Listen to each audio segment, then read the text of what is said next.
Os destaques da semana entre os julgamentos do plenário do Supremo Tribunal Federal, você confere aqui na TV Justiça. É o Plenárias, que começa agora.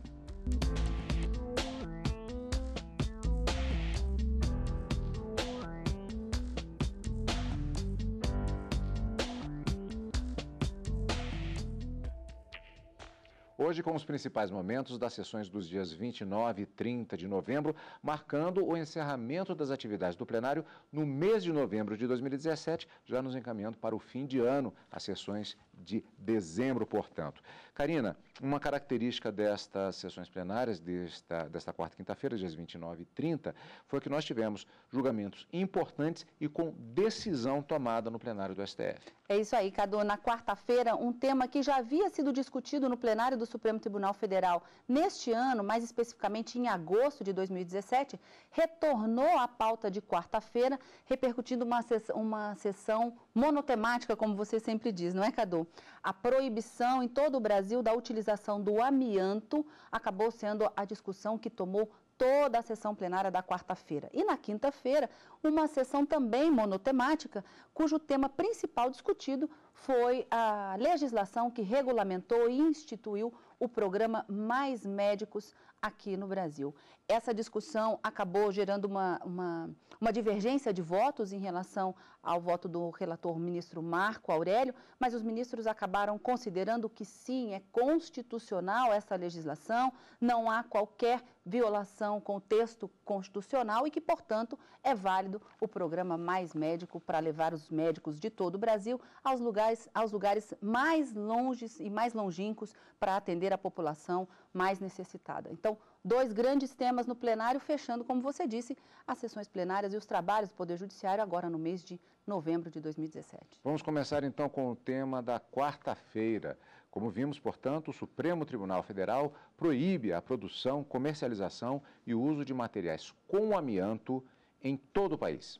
Por 7-2, o plenário confirmou o entendimento firmado pela Corte em agosto de que o artigo da lei que permitia o amianto crisotila no Brasil é inconstitucional. A decisão tem efeito erga omnes, ou seja, vale para todos os casos e é vinculante. Deve ser seguida pelos tribunais de todo o país. A decisão foi tomada durante a análise de duas ações contra uma norma do Rio de Janeiro que proibia o amianto no Estado. A relatora, a ministra Rosa Weber, afirmou que existe um consenso técnico e científico em relação ao perigo do amianto. A posição oficial da Organização Mundial da Saúde, no sentido de que todos os tipos de amianto causam câncer no ser humano, não tendo sido identificado limite algum para o risco carcinogênico do crisotila, o aumento do risco de desenvolvimento de câncer, observado mesmo em populações submetidas a níveis muito baixos de exposição, o meio mais eficiente de eliminar as doenças relacionadas ao mineral diz com a eliminação do uso de todos os tipos de asbesto. Esta é a posição oficial da OMS. Prossigo. Da emenda. Risco significativo de exposição crescente, não apenas na cadeia produtiva do amianto, mas também para familiares que vivem com trabalhadores desse setor, para a população nas proximidades de minas e indústrias de amianto, para a população consumidora de produtos finais contendo amianto na composição e para pessoas expostas a rejeitos ou descartes de materiais contendo amianto. Quadro justificador da adoção de instrumentos normativos nos planos doméstico e internacional voltados ao controle e eliminação progressiva do uso do amianto. Novo item da emenda. Limites da cognição jurisdicional. Residem fora da alçada do Supremo Tribunal Federal os juízos de natureza técnico-científica sobre questões de fato, acessíveis pela investigação técnica e científica, como a nocividade ou o nível de nocividade da exposição ao amianto crisotila e a viabilidade da sua exploração econômica segura. A tarefa da Corte, de caráter normativo, há de se fazer inescapavelmente embasada nas conclusões da comunidade científica, de natureza descritiva. Questão jurídica a decidir se, em face do que afirma o consenso médico e científico atual, a exploração do amianto crisotila, na forma como autorizada pela lei federal, é compatível com a escolha política efetuada pelo Poder Constituinte de assegurar a todos os brasileiros os direitos à saúde e à fruição de um meio ambiente ecologicamente equilibrado, informada por consenso técnico e científico hoje estabelecido, no tocante às premissas fáticas de que todos os tipos de amianto provocam câncer, não tendo sido identificado nenhum limite para risco carcinogênico do crisotila, e a sua substituição se mostra hoje absolutamente viável sob o aspecto econômico. A lógica da inconstitucionalidade da proteção insuficiente, tal como aqui dimensionada, ampara a conclusão de que não desarrazoadas as iniciativas legislativas referentes à sua regulação, em qualquer nível federativo, ainda que resultem no banimento de todo o uso do amianto, inclusive o crisotilo. A apreciação jurídica e constitucional de tais fatos conduz, na minha visão, à constitucionalidade material da opção legislativa consubstanciada na lei fluminense. Conheço, pois, senhora presidente, encerrando das presentes ações diretas, julgo improcedentes os pedidos nelas deduzidos, declarando incidentalmente a inconstitucionalidade da Lei 9.055 de 95. É o voto, senhora presidente. Pelo entendimento, nem o Congresso e nem os estados poderão editar leis para voltar a permitir o amianto no país. Reitero esse acompanhamento que faço para a declaração da inconstitucionalidade desse artigo 2º da lei federal. Eu acho que a questão está resolvida pró e contra. As leis que estão permissivas são constitucionais e as leis locais que são proibitivas são constitucionais. Decisão tomada na ação direta, da qual eu fiquei redator por acórdão de relatoria originária do ministro Marco Aurélio, a ação direta 3937,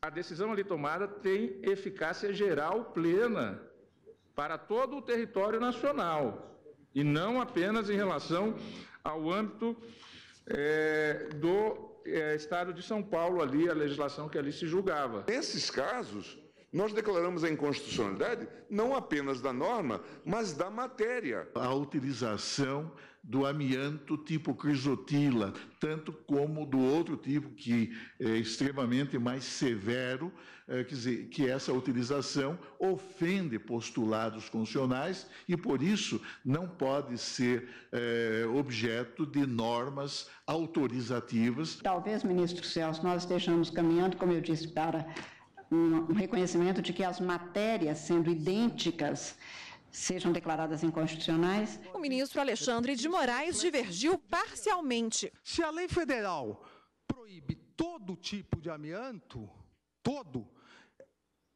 ela não dá espaço para legislação estadual estabelecer uma proteção maior a utilização mesmo da crisotila, se já está vedado totalmente. Mesmo de forma incidental, se o Supremo Tribunal Federal entende que, no Brasil, hoje, fabricação, comercialização, utilização de amianto é proibido, é no Brasil todo. Já o ministro Marco Aurélio defendeu o uso do amianto na variedade crisotila, menos nociva. Reporto-me simplesmente ao voto que proferi na ação direta de inconstitucionalidade por mim relatada a 3.937, que farei transcrever nos dois processos que estão em apreciação na bancada.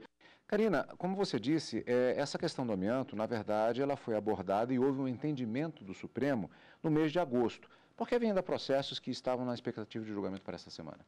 Quando o Supremo proferiu a decisão em agosto, ele decidiu que a lei do Estado de São Paulo, que proibia a utilização do amianto nessa fabricação de materiais para construção, era constitucional, ou seja, que o Estado poderia legislar proibindo a utilização dessa substância.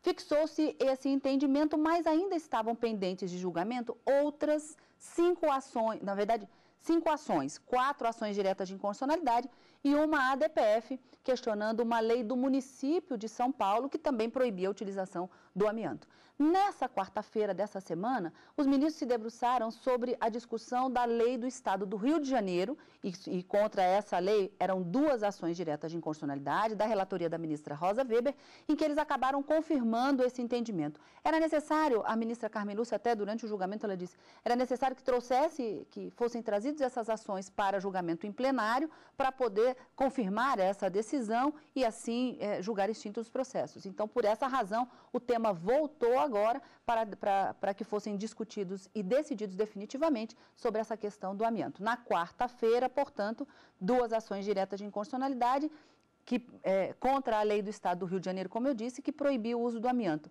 E na quinta-feira, logo no iniciozinho da sessão, os ministros acabaram de uma forma bastante rápida, deliberando e decidindo nas outras ações. Uma ADI que questionava uma lei do Estado de Pernambuco, também proibindo o uso do amianto, e a outra lei que proibia no Estado do Rio Grande do Sul. E a ADPF, como a gente falou, que questionava uma lei do município de São Paulo. Todas elas já decididas pelo plenário, o uso do amianto não pode mais ser utilizado na fabricação de quaisquer materiais de construção no Brasil. Como disseram alguns ministros na ocasião do julgamento de agosto, o amianto está definitivamente banido do território brasileiro. Pois é, a decisão, portanto, já era considerada uma questão de fato e de direito. Na quinta voltou, como bem disse a Karina. No próximo bloco nós vamos ver rapidamente como foi justamente esse julgamento ainda do que faltava em relação a essas ações sobre esse tema amianto e vamos ver qual foi o tema principal da sessão plenária da última quinta-feira. O questionamento sobre a constitucionalidade do programa Mais Médicos. Daqui a pouquinho, depois do intervalo.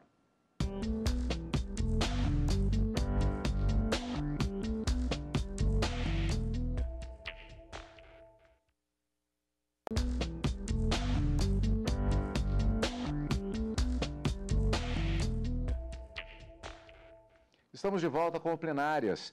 Como vimos no primeiro bloco, o plenário confirmou o entendimento na sessão plenária da quarta-feira sobre a proibição do amianto crisotila no país.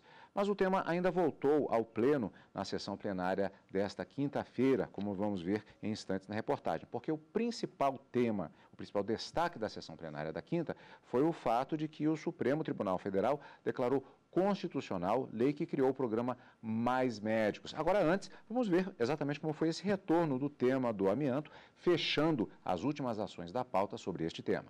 No início da sessão, os ministros consideraram constitucionais 3 leis que proíbem o amianto em Pernambuco, no Rio Grande do Sul e no município de São Paulo. Me posto no exato sentido da proclamação que estou sendo feita ontem nas 2 ações diretas de inconstitucionalidade sob a relatoria da ministra Rosa Weber. Acompanho na DPF, o ministro Fachin manifesta a mesma posição em todos os outros processos. Os ministros analisaram a ação contra a medida provisória convertida em lei que criou o programa Mais Médicos, com o objetivo de suprir a carência desses profissionais. A Advocacia Geral da União defendeu que a medida revolucionou a saúde no Brasil e que os médicos estrangeiros atuam no país sob supervisão. Ele buscou estabelecer uma conexão muito clara e direta entre a educação, a formação médica e a prestação do serviço de saúde no Brasil, mas a prestação de serviço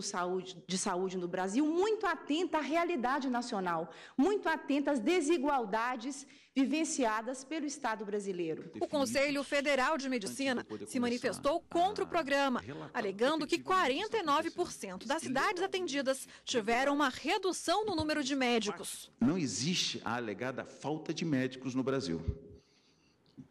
O que existe é a falta de uma formatação adequada de um programa de chegada do médico à ponta, do médico à população necessitada. O relator da ação, ministro Marco Aurélio, alegou que hoje no Brasil existem 1,8 médicos para cada 1.000 habitantes e que, por isso, havia sim urgência para a edição da medida provisória.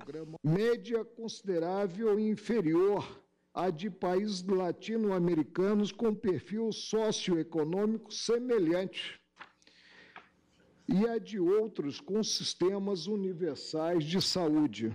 O mais grave, há grande desigualdade na distribuição dos médicos pelas regiões. Mas o relator entendeu que são inconstitucionais os dispositivos da norma que determinam um pagamento menor a médicos cubanos e autorizam médicos estrangeiros a atuarem no Brasil sem a revalidação do diploma.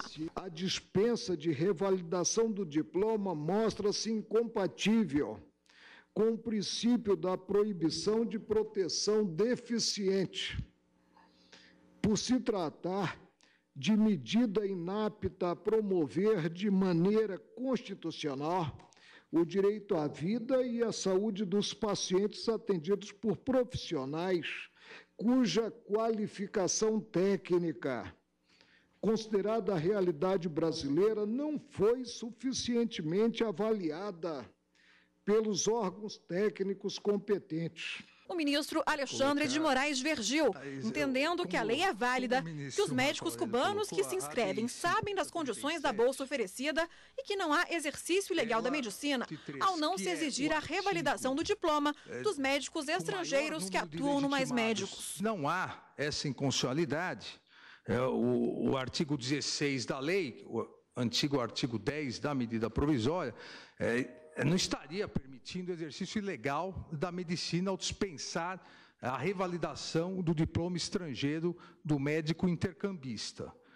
Até porque eu parto da premissa do próprio artigo 5º, inciso 8º, que estabelece que a Constituição é livre, o exercício de qualquer... A Constituição autoriza a liberdade do exercício de qualquer trabalho, ofício ou profissão, atendidas as qualificações profissionais que a lei estabelecer.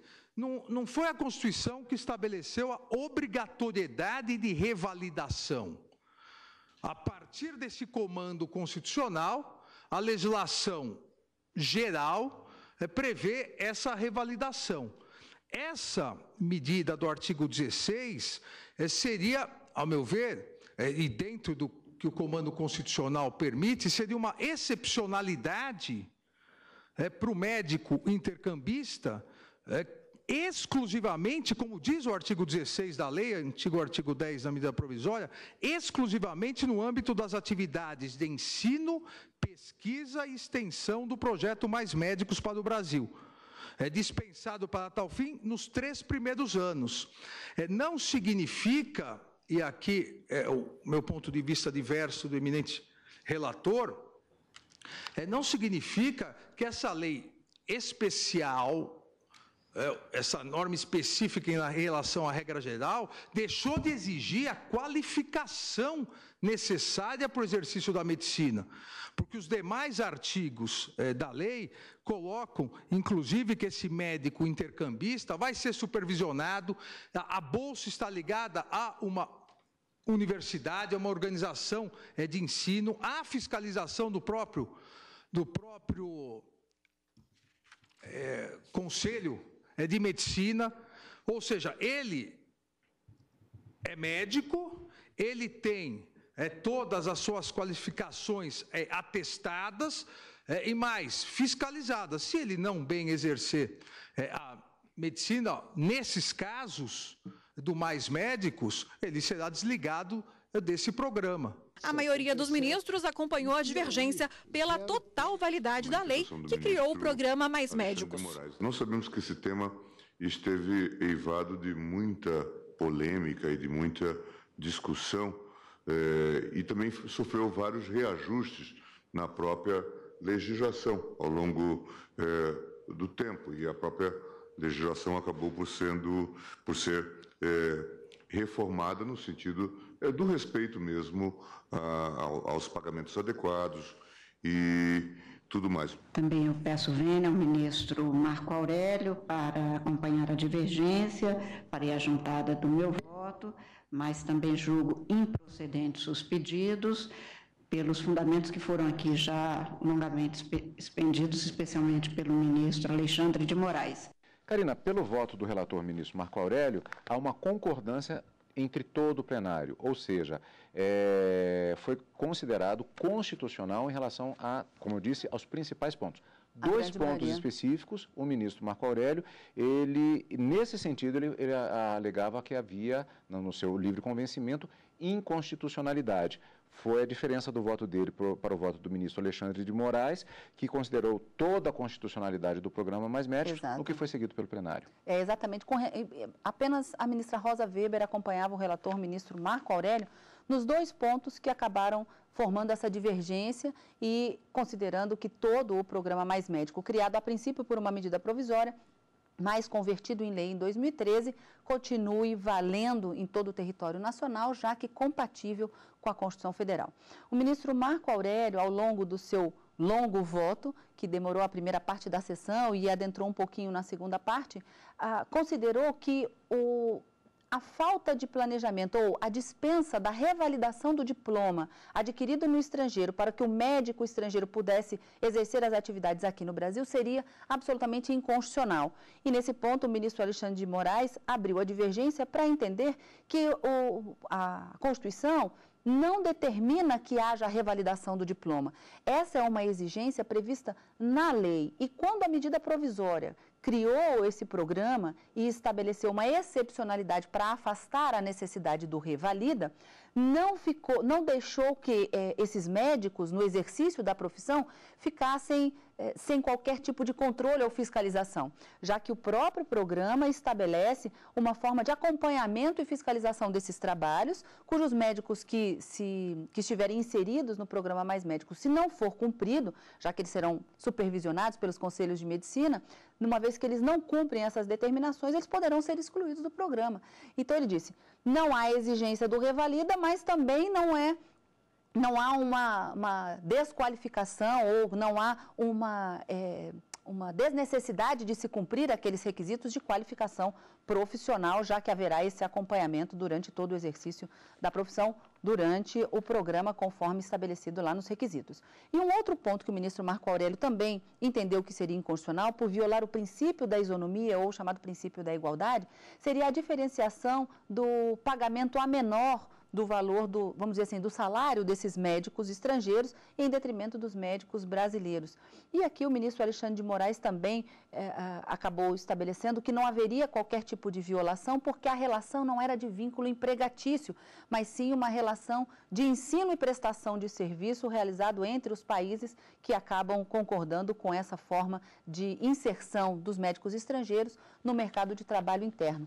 E com essas duas divergências abertas pelo ministro Alexandre de Moraes, o plenário, por maioria de votos, ficando vencido apenas ministro Marco Aurélio e ministra Rosa Weber, entenderam que a medida provisória, convertida em lei em 2013, que criou o programa Mais Médicos, é constitucional e ela vem justamente atender às necessidades da precariedade da saúde pública nos lugares mais longes do Brasil e foi o ministro Alexandre de Moraes, ele até disse durante o plenário, pode não ter sido a melhor política adotada pelo Estado, mas foi uma política compatível com a Constituição para se levar essa saúde pública aos rincões mais distantes do Brasil, quando apenas as Forças Armadas, os médicos das Forças Armadas conseguiam chegar. Então, ainda pode não ter a eficiência que buscava, mas é a política adotada e ela, de forma alguma, se confronta com a Constituição Federal. Essa foi a decisão proferida, portanto, na sessão de quinta-feira no plenário do Supremo. Portanto, semana marcada por decisões importantes no plenário do Supremo Tribunal Federal e, como dissemos no início do programa, marcando o fim do mês de novembro nas atividades do plenário do STF. Karina, portanto, já encontro marcado na próxima semana, já adentrando o mês de dezembro com as decisões do STF. Encontro marcado no final de semana com o plenários e na próxima semana, quarta e quinta-feira, ao vivo no Direto do Plenário. Obrigado pela sua companhia, como sempre. E continue conosco aqui, na TV Justiça.